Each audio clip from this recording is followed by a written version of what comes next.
It's the biggest problem that human beings have ever wrestled with.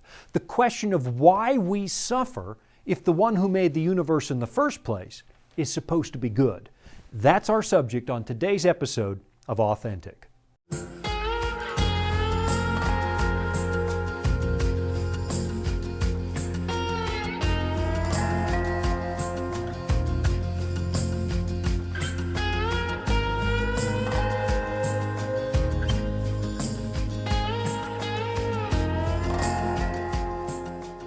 It occurs to me now that we're 30-some episodes into this show that it's probably time to have a little talk about theodicy, which is a $10 word for the problem of evil.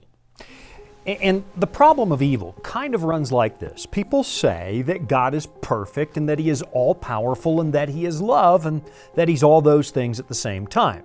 So you would think that God would be able to stop human suffering if He wanted to.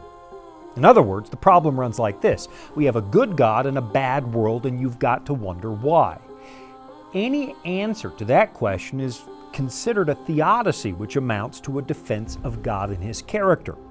We get the word theodicy from an 18th century German philosopher by the name of Gottfried Leibniz, who went out of his way to defend the idea that the universe is ultimately a good place, in spite of what we might perceive it to be from our perspective. And you'll notice that somewhere underneath the question of a bad world and a good God, there's an implicit accusation that maybe there's something wrong with God. Of course, my atheist friends will insist that there's not just something wrong with God, but that there's something wrong with the idea of God. And to their way of thinking, the problem of evil probably proves that God doesn't exist at all. I'll give you an example of this kind of reasoning, one that I've read before on this show, probably more than once, because, well, this example is so blatant. It's the first one that comes to mind, and I guess I'm going to take the easy path here. Maybe one day I'll find some new quotes so you don't start thinking I've just read one book. But for the last time, perhaps, here's a statement from Richard Dawkins, everybody's favorite atheist whipping boy, because, well, he just makes this so easy. Here we go. An argument from an atheist that is really just a different version of the problem of evil. He writes, "The God of the Old Testament is arguably the most unpleasant character in all fiction, jealous and proud of it. A petty, unjust, unforgiving control freak, a vindictive, bloodthirsty ethnic cleanser, a misogynistic, homophobic, racist, infanticidal, genocidal, filicidal, pestilential, megalomaniacal, sadomasochistic, capriciously malevolent bully." Ha! End of quote. And I'm not sure I need to unpack that for you because what he's saying is pretty obvious. He's telling us, look, if God is real, then He can't be what people claim He is. He most certainly is not a God of love. And Dawkins is drawing from some admittedly difficult passages from the Old Testament. But what he's doing is cherry-picking the data to create the worst possible picture. He ignores the all-important context, the bigger picture provided by the other parts of the Bible. But for right now, it's important to notice that Dawkins is questioning the goodness of God in a world where very bad things happen. And the conclusion he wants you to draw is that God probably does not exist. For a lot of atheists, the argument kind of runs like this. Evil and the idea of a loving God are completely incompatible. And because evil exists, that probably means that God does not. The problem of evil is one of the most fundamental questions in philosophy, and it can lead to any number of disturbing conclusions.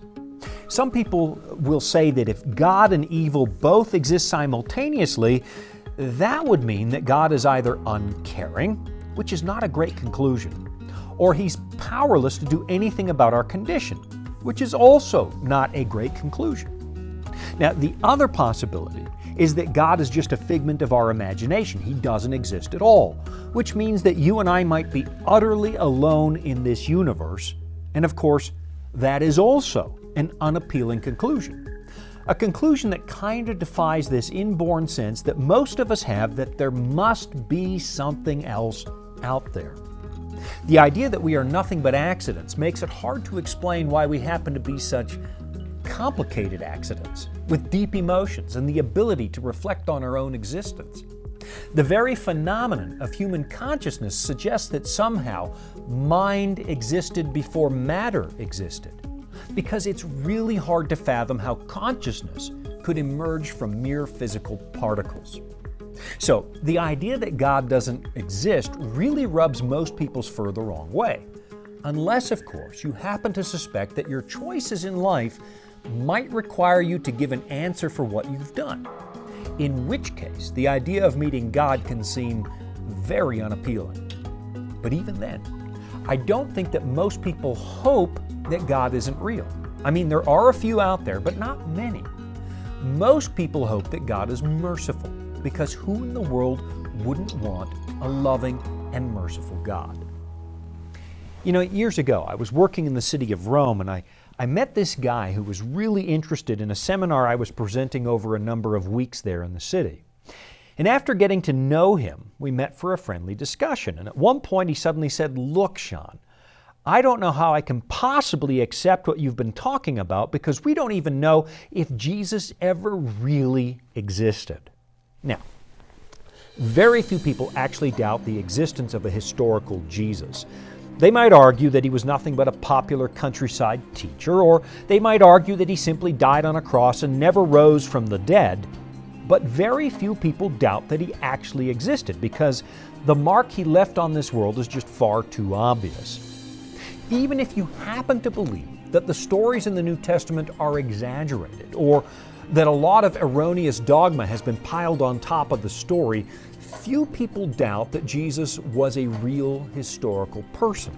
So, I decided I wasn't going to argue with my new friend, because I figured what he was saying was a bit of a dodge anyway, and it wasn't really the issue he was struggling with.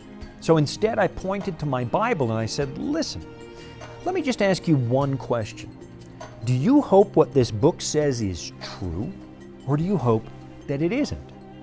And he was quiet for a moment, and then he started to cry. He said, "I'd have to be a fool to hope that it wasn't true." And I guess I'm telling you that story to underline the point that most people don't hope that God isn't real. I mean, they might not like God, or at least the picture of God they were raised with, but when you actually see the narrative presented in the Scriptures, the story of a loving and merciful God who goes out of His way to save us, well, most of us want that to be true. And a lot of us are just really afraid that this wonderful story might not apply to us. Which brings us back to the problem of evil. One of the conclusions people come to when faced with the existence of evil in this world is that God does not exist. And as I've already said, that is not a happy conclusion. But the other possibilities, that God is powerless to deal with evil, or that He doesn't care, well, those aren't appealing either. So then what do we do with the idea of pain and suffering? How do we reconcile that idea with the loving and merciful God that Christians sing about in church? Well, I sincerely doubt that I'm going to be able to answer that question in just a few short minutes, because this is a question that philosophers have wrestled with for thousands of years, and most of the people who wrestle with it are a lot brighter than me. Now, I've seen some people suggest that this is the question behind all philosophy. People like Susan Neiman, whom I'm starting to suspect is probably right. I mean, if life on this world was paradise, we might still contemplate the meaning of life. But without suffering, you've got to wonder how much the question would actually bother us. Because there's something about suffering that really makes us wonder what in the world we're doing here. So, if the problem of evil is not the big question, there's no doubt it's one of the big ones. And in a moment, I'll be right back to look at this just a little bit more. Dragons, beasts, cryptic statues. Bible prophecy can be incredibly vivid and confusing. If you've ever read Daniel or Revelation and come away scratching your head, you're not alone. Our free Focus on Prophecy guides are designed to help you unlock the mysteries of the Bible and deepen your understanding of God's plan for you and our world. Study online or request them by mail and start bringing prophecy into focus today. Near the beginning of the Enlightenment, there was this great deal of enthusiasm for the burgeoning art of scientific discovery. We began to suspect that maybe our human ingenuity and our capacity for reason could be used to tame the world we live in and solve many, if not most, of our biggest problems. And to a small extent, it's kind of been true. For example, I'm deeply appreciative of the extended lifespans that we seem to enjoy now. But then, of course, the senseless violence we witnessed in the 20th century kind of put the brakes on our optimism. Because when you have something like 200 million people dying from warfare in a single century, you start to realize that scientific discovery and technological advancement have only magnified our problems instead of solving them. It turns out there's something wrong with us. And until we can correct the human heart, the bigger problems just aren't going to go away. And of course, from a Christian perspective, that's really the issue. The suffering in this world doesn't stem from God, it comes from us. It's an indication that what the Bible suggests about our fall from grace is true. It says all have sinned and fall short of the glory of God. But back in the early days of the Enlightenment, they were discussing an additional problem. Sin might explain some of the moral evil we experience, like murder, theft, or adultery. But then what do we do with natural evil like fires, floods, and earthquakes? How in the world do we account for that kind of suffering which is not caused by an act of the human will? What they were doing in the early years of the Enlightenment was trying to explain this in a way that preserved the idea of the biblical God. We often think that science and faith have always been radically opposed to each other, but that wasn't true in the beginning. The famous poet Alexander Pope kind of highlights what we thought we were doing when we started into the era of scientific discovery. Let me read you an epitaph that he wrote for Sir Isaac Newton, the man who gave us a much clearer picture of how the universe works when he laid out the law of gravity. This epitaph from Pope reads like this: "Nature and nature's laws lay hid in night. God said, 'Let Newton be,' and all was light." What Pope is saying is that God used Newton to reveal something more about himself to humanity, which was the prevailing attitude back in that day. Scientific discovery was going to help us understand more and more and more about God, and that knowledge would help us resolve some of our biggest questions. Every time a new scientific principle was discovered, it underlined the idea that we live in an orderly universe, where if you only have the right tools, you really can understand things, and maybe even understand the Creator. Today we're still excited by the idea of exploring the far reaches of outer space, an excitement that's reflected in our endless production of new Star Trek variants. And it's exciting to us because, who knows what we're going to find out there? And who knows what those discoveries are going to teach us about who or what we really are? Now, our generation doesn't think of this as a search for God, but people in the 17th and 18th centuries really did. Here's another example from Alexander Pope's famous poem, Essay on Man. He writes, "Observe how system into system runs, what other planets circle other suns, what varied being peoples every star, may tell why heaven made us as we are." What these people were hoping to do was learn more about God, which in turn would help us understand ourselves. Now that brings us to the German philosopher Gottfried Leibniz, the person who coined that word theodicy. In fact, the only book he wrote that was published during his lifetime was his work on the problem of evil. And in that book, he makes a couple of very interesting contributions to the overall discussion. He really digs into the idea that it must be possible to reconcile the loving attributes of God and the existence of suffering. And again, the problem these philosophers were working on kind of ran like this. If God is pure and holy, and He's also the creator of everything, that would mean that He's also the creator of bad things, and that would make Him less than pure and holy. So what these people were trying to do was balance the moral universe and suggest that somehow all the good in the universe actually outweighed all the bad, and in the end, God's character will be vindicated.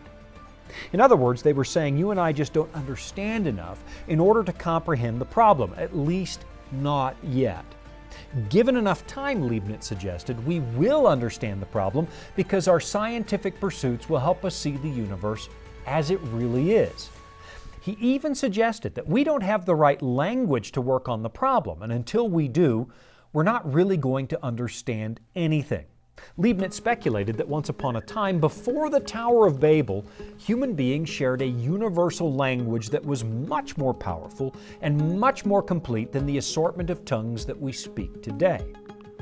If only we could devise a new universal language, he argued, one that allowed us to explore deep philosophical questions the same way we work on math problems, then we would finally understand that the overall condition of the universe is good. We simply lack the ability to see that right now. Now, here's the way he describes it in one of his essays. He says, "But no one has put forward a language or characteristic which embodies, at the same time, both the art of discovery and the art of judgment. That is, a language whose marks or characters perform the same task as arithmetic marks do for numbers and algebraic marks do for magnitudes considered abstractly. And yet, when God bestowed these two sciences on the human race, it seems that He wanted to suggest to us that a much greater secret lies hidden in our intellect, a secret of which these two sciences are but shadows." Now, Leibniz was kind of tapping into the world of medieval alchemy because he mentions the mystic Jacob Boehme in this same paragraph. The alchemists were big fans of Pythagoras, the Greek thinker who attached mystical meanings to geometry and numbers. But the basic idea here is still science. If we only had the right language, he argued, then we could finally understand the universe. And it's probably important to mention that Leibniz, along with Isaac Newton, invented a calculus, which is a mathematical way of measuring change. Some of you probably had to take calculus classes in school. So Leibniz was coming to the universe with the mind of a mathematician, hoping that we can use scientific language to open up the secrets of the universe. This, he suggested, would give us the ability to see that God really is good, and that we have been wrong when we give so much weight to the evil in this world. Scientific exploration would finally reveal that God really did create the best world possible. Now, I've got to take a really quick break because, well, that's how things work around here. But in a moment, I'll be right back to examine whether or not Leibniz was right from a scriptural point of view. Here at the Voice of Prophecy, we're committed to creating top-quality programming for the whole family, like our audio adventure series, Discovery Mountain. Discovery Mountain is a Bible-based program for kids of all ages and backgrounds. Your family will enjoy the faith-building stories from this small mountain summer camp and town. With 24 seasonal episodes every year and fresh content every week, there's always a new adventure just on the horizon.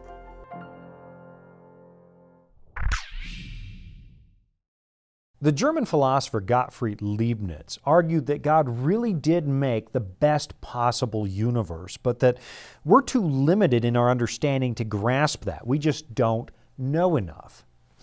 And here's where I really want to give Leibniz some credit, because in many ways the Bible kind of supports that argument. I'll give you a few examples. There's a statement over in the book of Romans where it tells us that human language is inadequate to describe some things. And that's where the mind of God begins to take over. This passage admits that something is wrong with this world, and then it tells us that we barely have the language to describe it. Here's what it says now in Romans chapter 8. It says, "For we know that the whole creation groans and labors with birth pangs together until now." So that's a description of the world we live in. And it's telling us that human sinfulness has not just caused the moral evil committed by individuals, but it has also led to natural evils. Because our rebellion has affected the whole of creation, turning it into something it never used to be. Paul continues by saying this, "Not only that, but we also who have the first fruits of the Spirit, even we ourselves groan within ourselves, eagerly waiting for the adoption, the redemption of our body. Likewise, the Spirit also helps in our weaknesses. For we do not know what we should pray for as we ought, but the Spirit Himself makes intercession for us with groanings which cannot be uttered. So there you have a number of elements that Leibniz believed in. Somehow, natural evil like fires, floods, and earthquakes, and the evil choices of human beings are connected. And you and I struggle to understand how and why that works. In fact, we barely have the language to pray about it. But are we really going to develop a new scientific language that makes up for this deficit of understanding? No, not in this lifetime. Not according to a famous passage in Paul's first letter to the Corinthians. Here's what he says. For we know in part, and we prophesy in part. So again, he's admitting that human knowledge is very incomplete. He continues, but when that which is perfect has come, then that which is in part will be done away. So he's looking forward to a time when our knowledge will be more complete. He says, when I was a child, I spoke as a child. I understood as a child. I thought as a child. But when I became a man, I put away childish things. So now, as a mature believer, Paul is starting to understand things a little bit better. Not perfectly, but better. It goes on. For now we see in a mirror, dimly, but then face to face. Now I know in part, but then I shall know just as I also am known. What Paul is saying is that you and I only have a vague concept of what perfection actually looks like. And we won't understand the subject until the human race has been completely restored. So, according to the Bible, what Leibniz suspected is true, you and I simply do not have complete understanding. That same idea is reflected in what might be the most ancient book in the Bible, the book of Job, which is entirely dedicated to the problem of suffering and evil. For 37 chapters, Job and his friends are trying to figure out why Job has to suffer when he's always been devoted to the Creator. And when Job is done asking his questions, God shows up and begins to ask some questions of his own. Here's how that plays out now in Job 38. Then the Lord answered Job out of the whirlwind and said, Who is this who darkens counsel by words without knowledge? Now prepare yourself like a man. I will question you, and you shall answer me. Where were you when I laid the foundations of the earth? Tell me, if you have understanding. Who determined its measurements? Surely you know. Or who stretched the line upon it? To what were its foundations fastened? Or who laid its cornerstone when the morning stars sang together and all the sons of God shouted for joy? So in other words, God is saying, look, Job, you really don't have the tools you need to understand everything that happens in the universe. When this creation was first established, the sons of God or the angels shouted for joy. It was good. In fact, I declared it to be very good. And yes, it's different now. And now they're suffering. But you weren't there and you don't really understand. Now, that doesn't mean there aren't any good answers. It just means that our human perspective is compromised by a lack of understanding. And it also means that God is going to help us understand one day, because Paul makes it clear that when we finally see God face to face, we will understand. I'll be right back after this. Life can throw a lot at us. Sometimes we don't have all the answers. But that's where the Bible comes in. It's our guide to a more fulfilling life. Here at the Voice of Prophecy, we've created the Discover Bible Guides to be your guide to the Bible. They're designed to be simple, easy to use, and provide answers to many of life's toughest questions. And they're absolutely free. So jump online now, or give us a call and start your journey of discovery. Well, we're running out of time again, so it's probably a horrible idea to move into brand new territory. Yet I do want to point out that the Bible provides us with something that the Enlightenment philosophers did not. It provides us with a promise. I mean, Leibniz hinted at a promise. He hinted at a time when people would finally understand why we suffer. But he places that promise at the feet of rationality and science. The Bible takes a different approach. There are a number of scenes in the Scriptures that describe a final judgment that takes place in several phases. In Daniel 7, we see the angelic hosts assembling at the throne of God where the books of judgment are opened. And the question you probably need to ask is this: why would an all-knowing God need books? The answer is He doesn't, but a mere created angel might. You find the same thing over in Revelation 20, but with human beings instead of angels. It tells us we get to look at the books, which is another way of saying that we will eventually understand. Now, I know that argument doesn't make some people happy because we don't like to wait, and we don't like to think that we don't know enough to solve a problem. But there it is, and we're going to come back to this on another show. At that moment, the Bible says, God Himself will reach out and wipe away our tears. He will make us perfectly satisfied.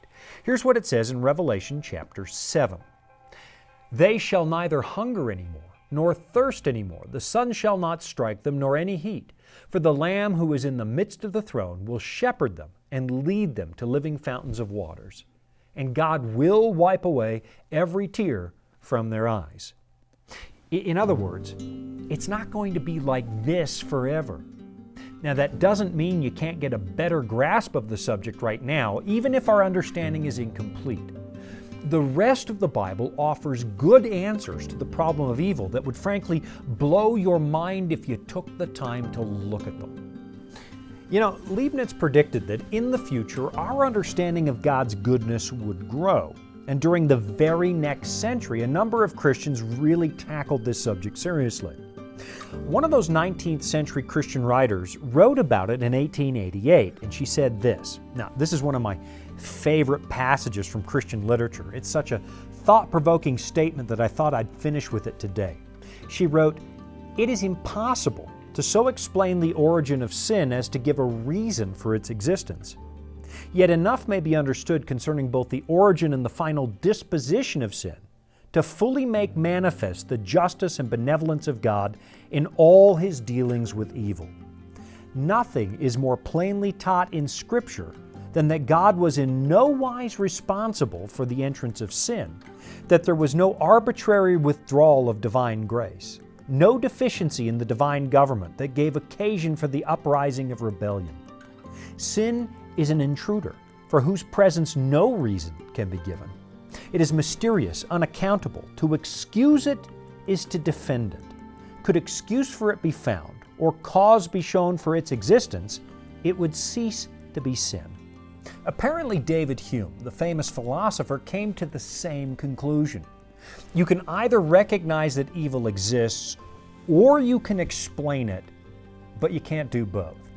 So I think I'm going to let you chew on that idea for this week. Evil is a problem you're not going to solve only by using human logic. Because if you could find a good reason for the existence of evil, well, it wouldn't still be evil. So maybe Leibniz was right. You and I don't have the philosophical language to describe the problem. But that doesn't mean there isn't an answer, because there is. We're just going to have to wait for God to fill in some of the blanks. Thanks for joining me this week. This has been Authentic. I'm Shawn Boonstra.